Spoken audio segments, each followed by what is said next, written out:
सिर्फ और सिर्फ वहाँ के AQI की वजह से। वहाँ पे इतना ज़्यादा AQI है ना कि मेरी कंडीशन वर्स्ट हो रही थी।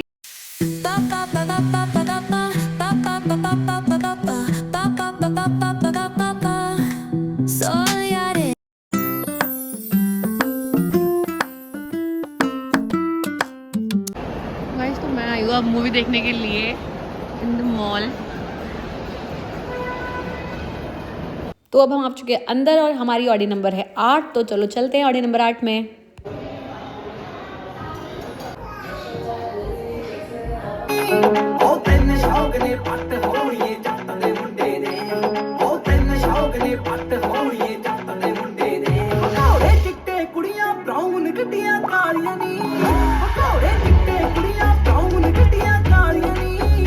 हेलो गाइस, तो हम मूवी देख के आ चुके हैं और हम डोमिनोज के बारे में देखते हैं खाते हैं कि नहीं। तो गाइस अब हम जा रहे हैं कुछ खाने के लिए। मैं मूवी देख चुकी हूँ और मूवी बहुत अच्छी लगी मुझे। प्यार, क्या नाम था उसका, दे दे प्यार दे 2।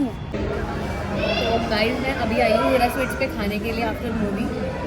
तो चलो कुछ खा लेते हैं, फिर मैं आपसे बातें करूँगी। बहुत सारी बातें करनी है। आपको पता है गाइस मेरे पैर में इतना दर्द हो रखा है क्योंकि मैंने कल इतना डांस किया था। गाइस तो मैं एक चीज़ क्लियर कर देना चाहती हूँ कि हम डोमिनोज के बाहर खड़े थे, बट हमने तब भी अनियन और गार्लिक होने की वजह से पिज़्ज़ा नहीं खा पाए। हम बस पूछने गए थे कि क्या ऐसा कोई पिज़्ज़ा इसमें अनियन गार्लिक नहीं होगा, बट ऐसा कोई पिज़्ज़ा होता ही नहीं है गाइस। अगर आपको भी ऐसा लगे तो मैं आपको क्लियर कर दूँ, कोई पिज़्ज़ा ऐसा नहीं होता। उन्होंने खुद हमें अच्छे से बताया कि किसी पिज़्ज़ा में अनियन गार्लिक ना हो, ऐसा नहीं होता है। आप सब खूब आप अच्छे होगे, एकदम बढ़िया होगे। और मैं भी एकदम बढ़िया नहीं हूँ एक्चुअली, क्योंकि गाइस मेरी तबीयत ख़राब हो रखी है। So I just want to give you a short life update. मुझे ये बताना था कि मैं दोबारा से आपको, जैसे कि इतना शोर यार। तो गाइस जैसे कि आपको पता होगा कि मैं गई थी नोएडा, ठीक है। मैं वापस जा चुकी थी और अपना ऑफिस भी स्टार्ट कर दिया था। ऑफिस भी जा रही थी, पार्टी एंड ऑल सब कुछ हो गया था। बट क्या हुआ कि फिर कुछ टाइम के बाद, आई थिंक 1 हफ्ता हो गया होगा, नहीं 2 हफ्ता हो गया होगा मुझे रहते हुए, मेरी तबीयत ख़राब होने लगी। यही जो आपने अभी देखा ना, मुझे खांसी और जुकाम हो रहा है, ठीक है। और मतलब ठीक है, वो तो होता है नॉर्मली। जुकाम भी मेरे को ठीक है, इतना ज़्यादा नहीं था, बट खांसी ने मेरा दिमाग ख़राब कर दिया था। मेरी जान निकाल के रख दी थी खांसी ने, लिटरली बहुत ज़्यादा तेज़ खांसी हो रही थी मुझे, जिस वजह से मैं वापस घर पे आ गई हूँ। मतलब मैंने ट्राई किया था, मैं मेडिकल से दवा ले रही थी वहाँ पर भी कि मैं ठीक हो जाऊँ, बट हुआ ही नहीं यार। इवन 3-4 दिनों में और ज़्यादा वर्स्ट कंडीशन होने लगी थी मेरी, मुझसे सहन नहीं हो रहा था। तो भाई मैं वापस घर पर आ गई। मतलब मैं कल ही आई हूँ। और सच बताऊं, मैंने फील किया है खांसी में AQI लेवल यहाँ का और वहाँ का। भाई सांस लेने में ही मुझे पता लग रहा था कि मेरी इतनी तबीयत क्यों ख़राब हो रही थी वहाँ पे, सिर्फ और सिर्फ वहाँ के AQI की वजह से।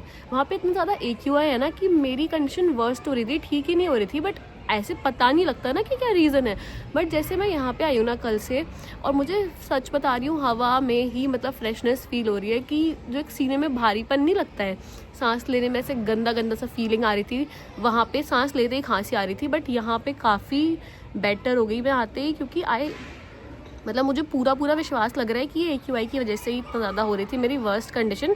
और यहाँ पे इतना ज़्यादा AQI नहीं है जितना दिल्ली NCR में है, तो काफ़ी बेटर हो गया। तो मतलब अभी मैं काफ़ी ठीक हो चुकी हूँ पहले से। बस मैं यही आपको एक क्विक लाइफ अपडेट देना चाहती थी अपने बारे में। मैं पता है मेरी हालत परसों और उससे पहले जितना ख़राब हो रही थी ना, आज काफ़ी बेटर है उससे। और बहुत तेज़ धूप आ रही है, क्योंकि मैं अभी सुबह सुबह नहा धो के धूप में आके बैठी हूँ गाइस, धूप लेने के लिए। धूप लेना इज़ वेरी वेरी नेसेसरी। हाँ, ये ध्यान रखना कि सनस्क्रीन लगा के बैठना। मैंने भी सनस्क्रीन लगा रखी है। और पता है वहाँ पर एक चीज़ और थी कि मैं जिस फ्लैट में रहती थी ना, वहाँ पे धूप ही नहीं आती थी। मतलब कब आती थी, 4 बजे आती थी शाम को, जो बहुत लाइट हो जाती है ना धूप, हल्की पता ही नहीं लगती है, तो तब आती थी।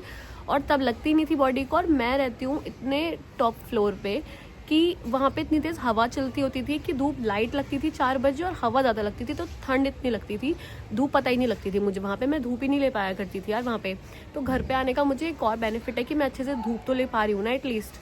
तो बहुत ही ज़रूरी है आपकी हेल्थ के लिए। ज़रूर गाइस आप सुबह धूप लिया करो। तो आप लोग बताओ कि किसका था ऐसा होता है कि उन्हें भी कोई ना कोई रीज़न ऐसा मिल ही जाता है कि बार बार उन्हें होम टाउन आना पड़ता है।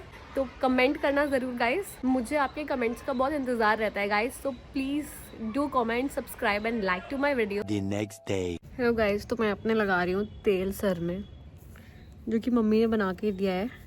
मतलब कि मैं भी अपने घर पर ही हूँ और धूप में बैठ के आराम से तेल लगा रही हूँ, बड़ा सही लग रहा है। मैं आपको दिखाती हूँ तेल।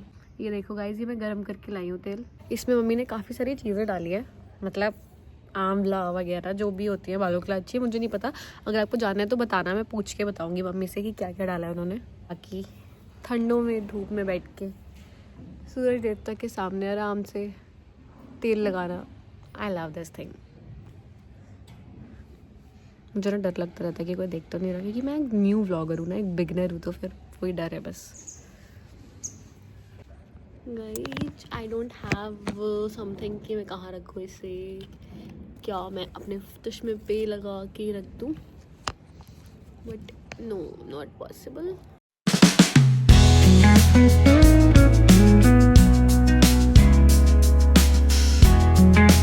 ये मक्खी की बच्ची हट। गाइस चलो मैं सुन लेती हूँ महाराज जी को, ठीक है? तो मुझे अच्छा लगेगा कि मैं तेल लगाते लगाते महाराज जी की बातें सुनूँ, और आप भी सुना करो गाइस, बहुत अच्छे हैं। और मैं इनकी बात कर रही हूँ, वो बहुत सारे लोग समझ गए होंगे। बहुत अच्छा लगेगा मुझे कि मैं तेल लगाते लगाते उनकी बातें सुनूँ। आजकल वैसे ही मैं बहुत कम सुन पा रही हूँ यार, मैं बहुत ट्राई करती हूँ कि मैं उनसे जुड़ी रहूँ, मतलब मैं जुड़ी हुई तो हूँ दिल से, बट सुन नहीं पा रही हूँ, चीज़ें कम कर पा रही हूँ, मुझे अच्छा नहीं लगता। वैसे मैं चाहती हूँ कि श्री जी मुझे अपनी तरफ इंक्लाइन करें। समझ रहे हो गाइस आप मेरी बात? चलो जो भी है, अगर आपको कभी इंटरेस्ट हो तो मुझे बताना, मैं ज़रूर इस बारे में बात करूँगी। वैसे मैं जनरली करती नहीं हूँ अपने यूट्यूब व्लॉग्स में, वीडियोज़ में बातें,